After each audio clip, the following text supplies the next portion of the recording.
Nagsisimula ang pelikula sa isang paaralan sa Romania kung saan isang guro na nagngangalang Torina ang madalas na nagsasalita tungkol sa pag-ibig at batas ng Diyos. Ipinaliwanag niya na ang batas ay nagtuturo na ang pananakit sa minamahal ay mali. Ngunit ito ay hindi isang mahigpit na tuntunin, sa halip ito ay isang may malay na pagpili na maaaring gawin ng isa. Sinisikap ni Torina na maging pinakamahusay na bersyon ng kanyang sarili.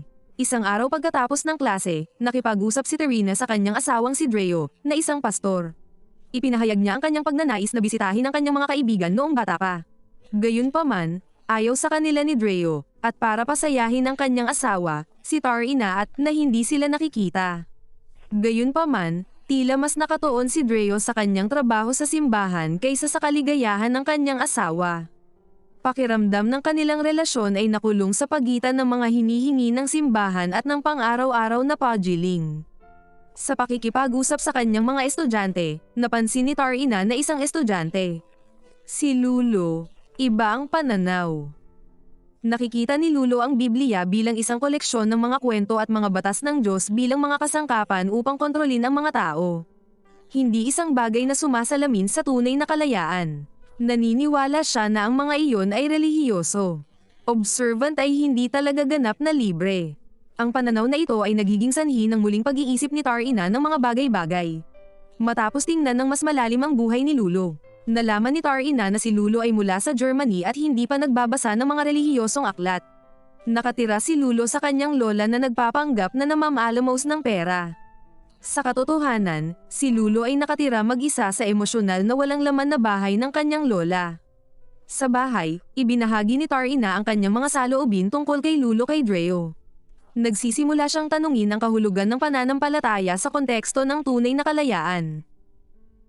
Napagtanto ni Torina na ang pagkakaroon ng parehong pananampalataya, hindi nangangahulugang maranasan ang tunay na kalayaan. Nararamdaman din niya na nangangailangan ng isang tao upang maniwala sa isang Diyos ay maaaring limitahan ng kanilang kalayaan sa pag-iisip. Dreo, sa pagtingin nito bilang kontradiksyon sa kanyang tungkulin bilang isang pastor. Hinihiling ni Torina na itigil ang pag-uusap tungkol dito. Mula doon, nagsimulang mapagtanto ni Torina na hindi lamang si Dreo, ngunit siya at ang kanyang anak ay maaaring kulang din ng kalayaang makapag-isip ng nakapag-iisa. Sa pamamagitan ng pagmuni-muni na ito, nagsisimula siyang makita ang katotohanan. Ang mga pananaw ni Lulo sa kalayaan at pananampalataya. Kinabukasan, sa udyok ng kanyang kaibigang si Felix, dumalo si Torina sa isang klase kung saan kumukuha ng pagsusulit si Lulo. Sa panahon ng pagsusulit, ilang beses na sumulyap si Lulo kay Torina. Sa kabila ng nakakaranas ng mga sandali ng kakulangan sa ginhawa, sinubukan ni Torina na ipagpatuloy ang kanyang nakagawian gaya ng dati. Gayunpaman, ang pakiramdam ng pagpilit ay nagsisimulang sumama sa kanya, lalo na sa simbahan. Sa kanyang pang-araw-araw na buhay, si Torina ay madalas na naghahanap ng aliw at saya kay Felix, habang kinukot siya ng iba ang kanyang asawa para sa kanyang trabaho. Dahil dito, lalong hindi nasisiyahan si Torina saan man siya magpunta. Isang gabi, pauwi na siya, nakita niya si Lulo na humihit-hit ng sigarilyo. Sa biglaang pagpupursige ay nakipag-usap siya sa kanya. Dinala ni Torina si Lulo sa isang tahimik na sulok kung saan karaniwang nagtatago si Lulo para manigarilyo. Sa mas pribadong setting, nagsimulang magtanong si Torina tungkol sa buhay ni Lulo. Ipinahayag ni Lulo na hindi niya nakilala ang kanyang ama at ang kanyang ina ay nakatira sa Germany. Dahil sa hirap ng kanilang relasyon, pinili ni Lulo na tumira sa kanyang lola. Sa kanilang pag-uusap, biglang sumandal si Lulo at hinalikan si Torina sa labi. Nabigla sa ginawa, agad na sinaway ni Torina si Lulo at sinabing huwag na itong ulitin. Bagamat alam ni Torina na hindi nararapat ang pagkilos, hindi niya maalis sa isip niya ang imahe ng halik. Araw at gabi, patuloy na bumabagabag sa kanya ang alaala. Isang araw, pumunta si Lulo sa bahay ni Torina kasama ang kanyang anak. Ang pagbisita lamang, nagpapatindi sa magkasalungat na damdamin ni Torina. Nagsisimula ng bumisita si Lulo ng mas madalas. Minsan, kapag si Torina ay abala sa pagtatrabaho, sinubukan ni Lulo na lapitan siya mula sa likuran na may balak na halikan siyang muli. Ang aksyon ni Lulo ay nagulat kay Terina na hindi naiintindihan ang kanyang intensyon. Iniwan si Lulo na nasaktan at nasaktan. Nang maglaon, iminungkahi ni Dreo na samahan siya ni Torina sa simbahan at pagkatapos ay iuwi si Lulo. Sa daan, muling binalaan ni Torina si Lulo na lumayo sa kanyang tahanan. Gayunpaman, binibigyang kahulugan ni Lulo ang mga aksyon ni Terina bilang tanda na lihim niyang ninanais na mapalapit sa kanya.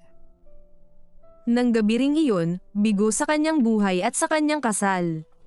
At pakiramdam na siya lang ang may pananagutan sa sarili niyang kaligayahan. Sa wakas ay nagsimula si Tarina ng isang romantikong relasyon kay Lulo. Ito ang nagpaparamdam sa kanya na sa wakas ay kontrolado na niya ang kanyang buhay. Maya-maya, binisita niya ang kanyang kaibigan na si Zoe na umaasang makatakas sa lahat ng komplikasyon.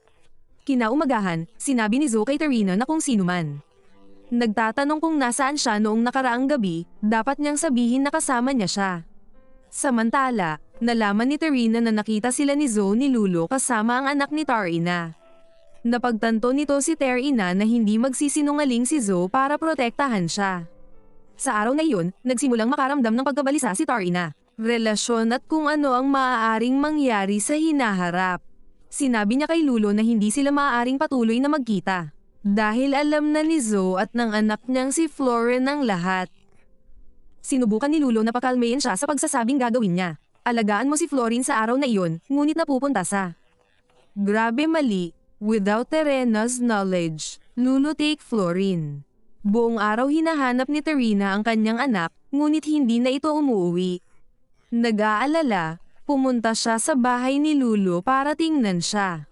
Pagdating niya, nakita niyang lasing si Lulo. Sabi ni Lulo, lumabas si Floren para bumili ng grocery. Nang sa wakas ay bumalik si Floren, si Torina ay nabiglati. O mahanap na binigyan siya ni Lulo ng maiinom. Nagpapalabas din sa kanya na lasing. Galit at bigo, binalaan ni Torina si Lulo na layuan si Florin magpakailanman. Ngunit iginiit ni Lulo na lahat ng kanyang ginawa ay dahil sa pag-ibig. Mariing sinabi ni Torina na walang pagmamahalan sa pagitan nila.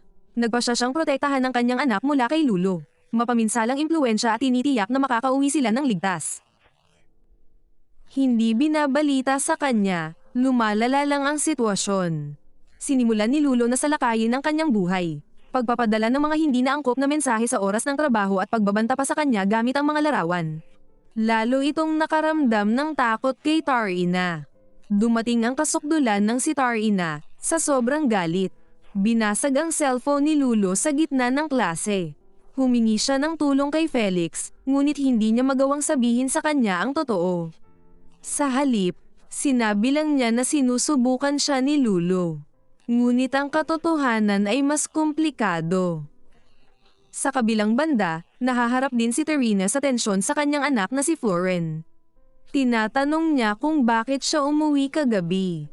Lalo na't binalaan niya itong layuan si Lulo. Samantala, patuloy na dumarating ang mga mensahe ng pagbabanta mula kay Lulo. Iniiwan si Tarina sa patuloy na pagkabalisa at pagkalito.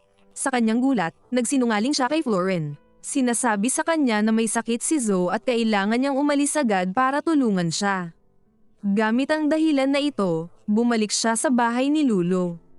Doon, nagpaka-inosente si Lulo habang nagpapakita pa rin ng mga palatandaan ng isang pagkahumaling kay Terina. Sinusubukan pa niyang manipulahin si Tarina sa paggawa ng mga bagay na labag sa kanyang kalooban. Sa kalaunan, pinamamahalaan ni Tarina ang pagtakas mula sa bahay ni Lulo upang protektahan ang kanyang sarili. Ngunit ang sitwasyon ay nananatiling hindi nalutas, at ang banta ni Lulo ay patuloy pa rin sa kanyang buhay.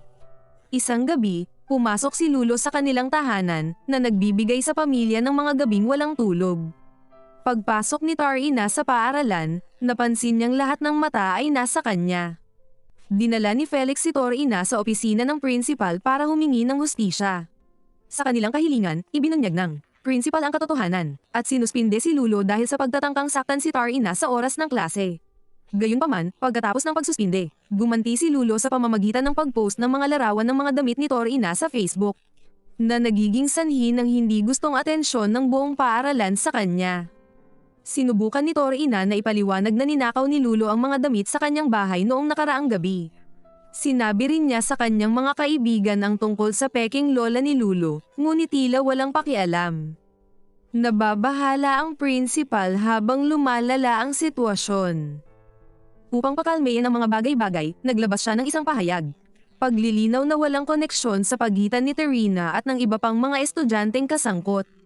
Sa tulong ni Felix, napigilan ni Torina ang krisis sa paaralan. Kahit na ang mga kahihinatnan ay patuloy na bumabagabag sa kanya. Sa kabila ng pagtakas sa drama ng paaralan, ang Terana ay hindi libre. Patuloy na ipinapadala ni Lulo ang kanyang mga voice recording ng mga nakaraang pag-amin. Pagkatapos, nakipag-ugnayan ng pulis kay Terina, na hinihiling na makipagkita kay Lulo. Na ngayon ay hinihinalang nagtangkang magpakamatay. Tinawag siya ni Dreo sa bahay ni Lulo para makipag-usap, pero sina Lulo at insist magsasalita lang siya kung nandoon si Dreo. Sa pagpupulong, hindi na maitago ni Torina ang katotohanan. Inamin ni Lulo ang kanyang romantikong relasyon kay Dreo. At ipinahayag na niloko niya ang kanyang asawa. Nawasak si Dreo sa paghahayag. Dahil sa labis na emosyon, ang kanyang kalusugan ay biglang lumala dahil sa matinding diabetic episode. Sa pagtatangkang iligtas siya, tinurok siya ni Torina ng insulin. Matuklasan lamang sa bandang huli na lihim na pinakialaman ni Lulo ang insulin. Hinahalo ito sa nakakalason na sangkap sa panahon ng isa sa kanyang panghihimasok sa gabi. Ilang araw mas maaga, sa kalaunan, kitilin ni Lulo ang kanyang sariling buhay sa pamamagitan ng pagtalon mula sa isang burol. Pagkatapos lamang matiyak na magugunaw na ang buhay ni Torina. Bagamat nakaligtas si Dreo, wala nang tuluyan si Floren. Ang pamilya ay naiwan na may malalim na emosyonal na peklat at ang relasyon sa pagitan ni Torina at Dreo ay hindi naganap na nakabangon pagkatapos ng trahedya. Salamat sa panonood. Huwag kalimutang mag-like at mag-subscribe. See you sa susunod na video.